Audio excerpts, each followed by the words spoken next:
The glass-walled dining room of the Winter Lodge glowed under the soft chandeliers, its floor-to-ceiling windows framing the snow-dusted peaks outside.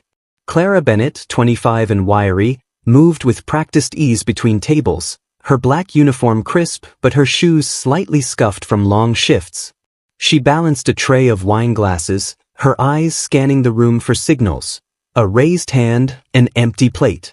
The air smelled of roasted lamb and cedar, and the low hum of wealthy chatter filled the space. Clara's focus was sharp, but her mind wandered briefly to her father's old linguistics books, stacked untouched in her small apartment. She pushed the thought away as she approached the VIP table, where 4 figures sat in a bubble of their own importance. Victor Armand, the billionaire CEO of a luxury fashion empire, leaned back in his chair, his tailored suit catching the light. His half-French charm was undeniable, sharp jawline, dark hair swept back, but his eyes were cold, dismissive. He barely glanced at Clara as she set a glass of Bordeaux beside him. His girlfriend, Lena Duarte, was busy angling her phone to capture the perfect shot of her plate, her glossy lips pursed in concentration. Henrik Lowe, Victor's hedge fund partner, sat stiffly, his tie too tight, his gaze darting to his phone every few seconds. Sophia Klein, the European investor, was the quiet one, her sharp eyes taking in every detail of the room, her expression unreadable. Clara poured the wine with steady hands, her movements deliberate. She caught Victor muttering something under his breath in French to Lena, his voice low and smug. Lena's eyes flicked up, amused, but Clara kept her face neutral. She stepped back, tray tucked under her arm, and moved to the next table. The weight of their indifference pressed on her, but she was used to it. The lodge was a playground for the elite, and she was just part of the scenery, until Victor's voice carried again, louder this time, as she returned with a tray of appetizers. She set down a plate of seared scallops, the porcelain clinking softly. Victor leaned toward Lena, his words dripping with mockery. "Look at her shoes," he said in French, his accent polished but not perfect. "Clumsy, like she's stomping through a barn. And that face, provincial no." Lena stifled a giggle, her fingers tapping her phone to zoom in on Clara's hands as she poured more wine. Clara's grip tightened on the tray, but she kept her eyes down, placing the next plate with care. Victor's voice was a blade, cutting through the hum of the room, and she felt the sting of it. Still, she moved to Henrik's side, offering him a plate. He nodded curtly, avoiding her gaze. The table's dynamic was clear. Victor led, Lena followed, Henrik tolerated, and Sophia observed. Clara stepped back again, her heart thudding. She understood every word Victor had said. Her father, a linguistics professor, had drilled French into her since she was a child. But she swallowed the urge to react, her face a mask of calm. She turned to clear a nearby table, catching a glimpse of Lena's phone screen as she filmed, her caption already forming. "Fine dining, finer company." Clara's jaw tightened, but she moved on, her steps silent against the polished wood floor. Victor's voice rose again as Clara approached with the main course, lamb medallions, arranged like art on the plates. He switched to Italian this time, his tone sharper, more reckless. "This one doesn't belong in a place like this," he said, his eyes flicking to Clara's hands as she set a plate in front of him. "The lodge should polish its floors and its staff." Henrik let out a nervous chuckle, his fork pausing midair. Lena laughed openly, her phone now resting on the table, capturing the moment. Sophia's brow furrowed, her lips pressing into a thin line, but she said nothing. Clara's pulse quickened, her fingers brushing the edge of the tray. The insult landed like a slap, but she kept her movements smooth, placing the last plate in front of Sophia. Clara stepped back, her breath shallow. The room felt smaller, the air heavier with the weight of Victor's words. She could feel the eyes of other guests now, their whispers starting to ripple. A woman in a fur stole at the next table glanced over, her lips parted in curiosity. Clara's mind raced. She could respond, could let the words she'd held back spill out. Her father's voice echoed in her head, his lessons on language as a weapon, a shield. But she stayed silent, her hands steady as she adjusted the tray. Victor leaned back, smirking, his confidence unshaken. Another round of wine, he said in English, waving a hand without looking at her. Lena giggled again, her fingers dancing over her phone. Clara nodded, her voice calm. Right away, sir. She turned toward the bar, her steps measured, but her mind was alight. She understood every jab, every language he'd used to mock her. French, Italian, it didn't matter. She'd spent years studying under her father, absorbing languages like a sponge. And now Victor's arrogance was a spark, igniting something she'd kept buried. As she reached the bar, she caught her reflection in the glass. A young woman in a plain uniform, underestimated, invisible. But not for long. She poured the wine, her hands steady, and started back toward the table, her decision forming with every step. She set the first glass down in front of Henrik, who muttered a quick thanks.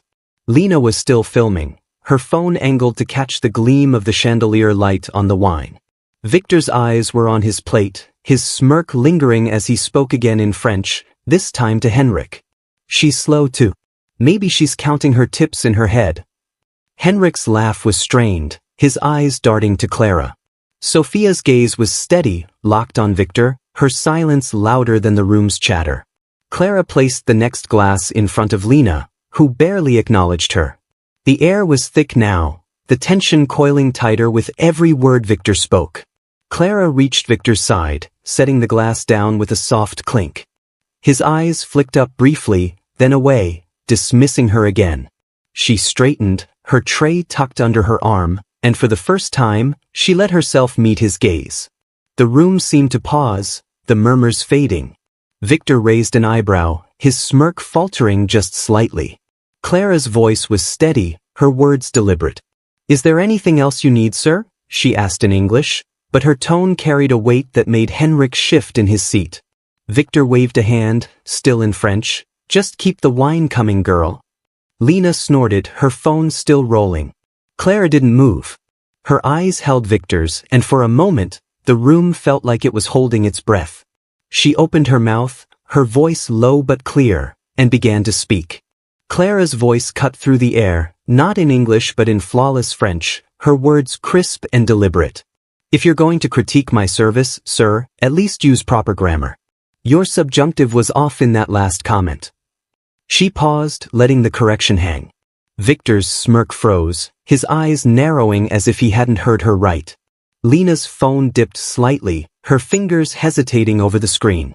Henrik's fork hovered midair, and Sophia's lips twitched, a spark of amusement breaking her stoic mask. The chatter from nearby tables hushed, heads turning as Clara stood tall, her tray still tucked under her arm. Victor blinked, his face tightening, but he recovered quickly, leaning back with a forced chuckle. "Cute," he said in English, his tone dripping with condescension. "You picked up a few phrases, did you?" He switched back to French, his voice sharper now, testing her. "Let's see how far that little parlor trick goes." He tossed out another insult, this time about her clumsy hands and how they ruined the aesthetic of the table. The words were meant to sting, to put her back in her place. Lena smirked, her phone angling to catch Clara's reaction, sensing drama for her followers. Clara didn't flinch. She responded in French again, her accent cleaner than his, her grammar impeccable. "My hands are steady enough to serve you, sir, but I'm afraid your pronunciation could use some polish." She added a faint smile, her eyes locked on his. A gasp rippled through the room, soft but unmistakable.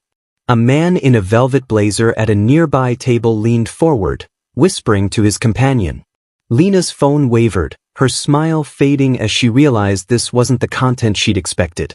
Henrik coughed, his napkin crumpling in his hand, while Sophia leaned forward, her sharp gaze flicking between Clara and Victor. Victor's jaw tightened, his fingers drumming on the table. He switched to Italian, his voice low and venomous.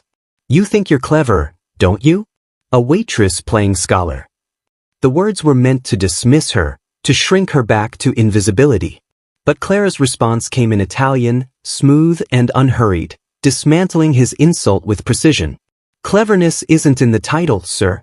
It's in the mind. And mine was trained by someone who'd run circles around you in any language." She paused, her voice softening but cutting deeper. My father, a linguistics professor. He debated your father once, you know. And won. The room seemed to contract, the air charged with the weight of her words. Henrik's fork clattered against his plate, his face paling. Sophia's eyes gleamed with something like respect, her fingers tapping thoughtfully against her wine glass. Lena lowered her phone completely now, her lips parted, unsure whether to keep filming or stop. Victor's face reddened, his composure cracking like thin ice. He opened his mouth to retort, but Clara wasn't done. She switched to Spanish, her voice steady but laced with quiet fire. You mocked my shoes, my face, my place here. But you didn't know I understood every word. That's your mistake, not mine. Gasps spread like wildfire across the dining room. A woman in a pearl necklace clutched her husband's arm, her eyes wide. A waiter near the bar froze, a bottle of wine halfway to a glass. Victor tried to laugh, but it came out strained, a hollow sound that didn't reach his eyes. You think this matters? He said in English, his voice louder now, trying to reclaim control. You're still just the help. But the words lacked bite, and the room knew it. Henrik shifted uncomfortably, his eyes darting to Sophia, who was now openly watching Clara with a faint, approving nod. Clara set her tray down on a nearby stand, her movements deliberate. She stepped closer to the table, her voice dropping to a calm, piercing tone in French. Power isn't in what you steal from others. It's in what you understand. She let the words linger, her eyes never leaving Victor's. His fingers gripped the edge of the table, his knuckles white. Lena's phone was now face down on the table, her hands fidgeting in her lap. Henrik cleared his throat, muttering something about the lamb being cold, but no one paid attention. Sophia's voice broke the silence, low and measured in English. She's right, Victor. You've underestimated her. Badly. The room was alive with whispers now, the guests no longer pretending to ignore the scene. A man in a cashmere sweater pulled out his phone, not to film but to text, his fingers flying. Clara stood her ground, her heart pounding but her face calm. She'd spent years being invisible, swallowing the slights of people like Victor. But tonight, something had shifted. Her father's lessons, his voice in her head, had given her the tools to fight back, not with anger, but with precision. She picked up her tray again, her movements graceful, and turned to leave the table. Victor's voice stopped her, sharp and unsteady. You think you've won something here? He said, still in English, his eyes burning with humiliated fury. Clara turned back, her expression serene but unyielding. She answered in French, her voice carrying just enough to reach the nearest tables. I'm not here to win, sir. I'm here to do my job. But I won't let you make me feel small. She paused, then added in English, her tone almost gentle, Would you like more wine? The question was a dagger, polite but devastating. Lena's mouth opened, then closed, her influencer facade crumbling. Henrik stared at his plate, his face a mask of discomfort. Sophia's lips curved into a small, genuine smile, her eyes locked on Clara with quiet admiration.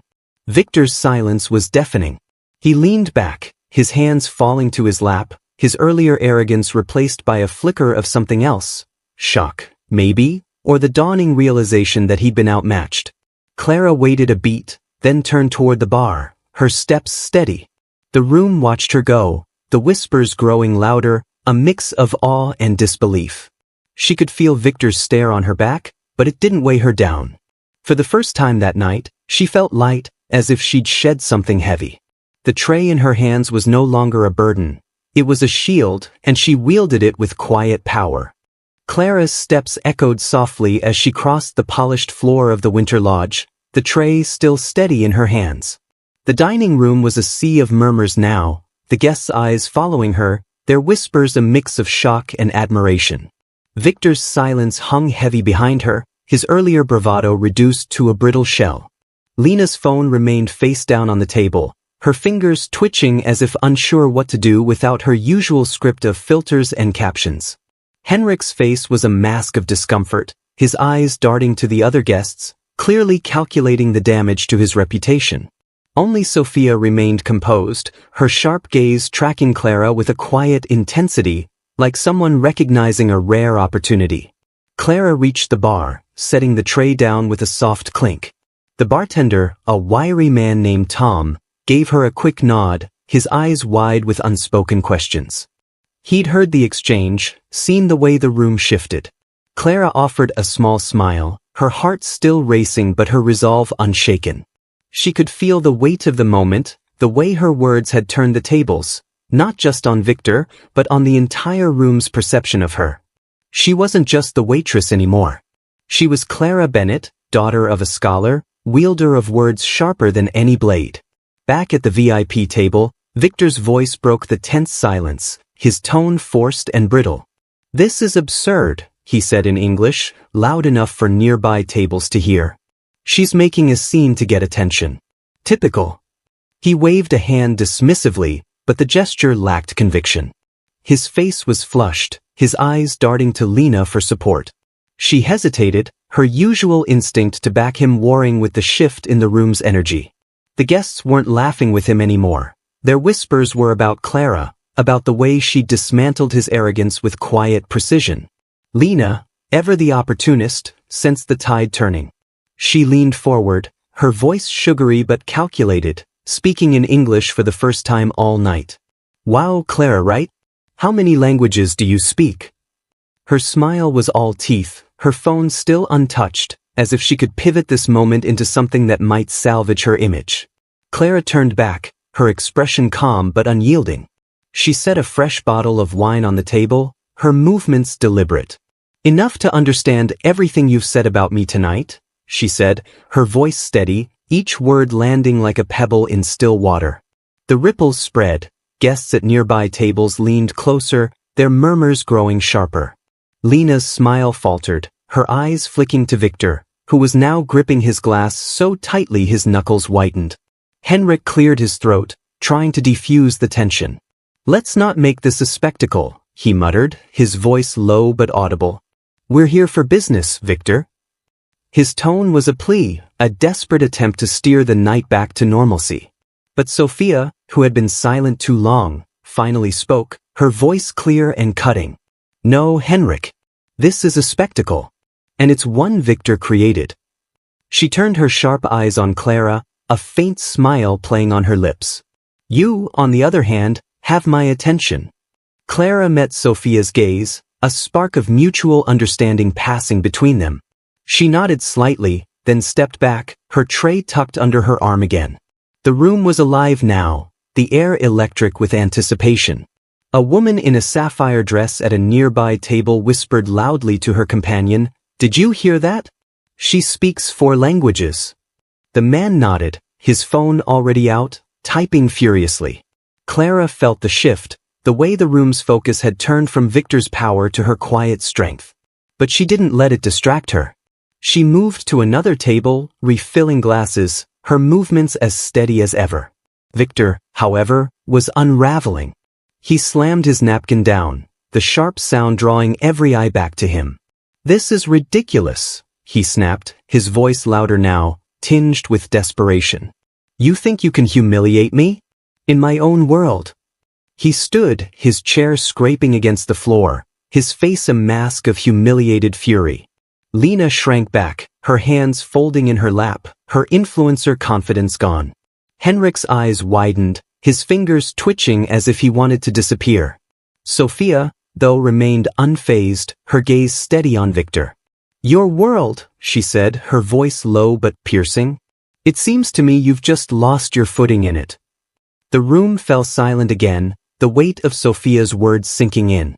Clara paused at the edge of the dining room, her tray still in hand, watching the scene unfold. Victor's chest heaved, his eyes darting from Sophia to Clara, searching for an escape. But there was none. The guests were no longer his audience, they were Clara's. A man in a tailored suit raised his glass slightly in her direction, a subtle nod of respect. A woman in pearls murmured, "She's incredible," to her table-mate. The whispers grew, a chorus of awe and judgment that drowned out Victor's fading authority. Clara took a breath, her father's voice echoing in her mind. "Words are power, Clara. Use them wisely." She stepped forward again, her voice calm but resonant, addressing the table in English. I didn't come here to humiliate anyone, she said, her eyes meeting Victor's. I came to do my job. But I won't let you make me feel less than I am. She paused, letting the words settle. My father taught me that respect isn't bought with money or status. It's earned through understanding. And I understand more than you ever will. Victor's face twisted, his mouth opening to retort, but no words came. Lena, sensing the final shift, stood abruptly, her chair wobbling. Victor, maybe we should go, she said, her voice tight, her eyes avoiding Clara's. She grabbed her phone, tucking it into her purse, her earlier bravado replaced by a desperate need to distance herself from the wreckage. Henrik was already on his feet, muttering about a meeting, his face flushed with embarrassment. Only Sophia remained seated, her eyes still on Clara, a quiet respect radiating from her. Sophia stood slowly, her movements deliberate, and addressed the room, her voice carrying effortlessly. I trust her intellect over your arrogance any day, Victor, she said, her words slicing through the tension. She turned to Clara, her expression softening. You've reminded us what real strength looks like. Thank you. She placed a business card on the table, sliding it toward Clara. If you ever want to use that mind of yours in a bigger arena, call me. With that, she turned and walked toward the exit, her heels clicking with purpose. The room erupted in murmurs, the guests no longer hiding their fascination. Victor stood frozen, his hands clenched at his sides, his empire of confidence crumbling. Lena was already halfway to the door, her phone clutched tightly, her influencer mask shattered. Henrik followed, his head down, avoiding the eyes of the other guests. Clara watched them go, her heart steady now, the fire in her chest replaced by a quiet calm. She picked up Sophia's card, tucking it into her pocket, and turned back to her work, refilling a glass at a nearby table. The guests watched her, their whispers now filled with admiration. She's extraordinary, a man in a tweed jacket said, loud enough for her to hear. A woman in a velvet gown nodded, adding, she put him in his place without raising her voice. Clara kept moving, her tray a steady extension of her will, but inside, she felt the weight of her victory. Not just over Victor, but over every moment she'd been made to feel small. Her father's lessons, his love for language, had given her this moment, a shield, a sword, a legacy. As the night wound down, the dining room emptied, the guests leaving with stories of the waitress who'd turned the tables on a billionaire. Clara cleared the last plates, her movements graceful, her face serene. Tom, the bartender, caught her eye and gave her a thumbs up, his grin wide. You're a legend, Clara, he said softly. She smiled, a real one this time, and nodded. The lodge felt lighter now, the air no longer heavy with Victor's arrogance. Clara glanced out the glass walls at the snowy peaks, their quiet strength mirroring her own. She slipped Sophia's card from her pocket, turning it over in her fingers. The future felt open, vast, like the mountains outside. She wasn't just a waitress anymore, she was Clara Bennett, a woman who'd faced a giant and won, not with wealth or power, but with the quiet, unyielding strength of her mind. As the chandeliers dimmed and the snowy peaks stood silent outside, the waitress's quiet strength left an echo in the room, a reminder that true power comes from within, not from wealth or status. Her words, sharp and steady, turned the tables on arrogance, proving that no one is invisible when they choose to stand tall. If this story moved you, hit that like button to show your support, share it with someone who needs a spark of inspiration, and don't forget to subscribe for more cinematic tales of triumph and transformation. Ring the bell so you never miss a moment, and let's keep telling stories that matter. See you in the next one.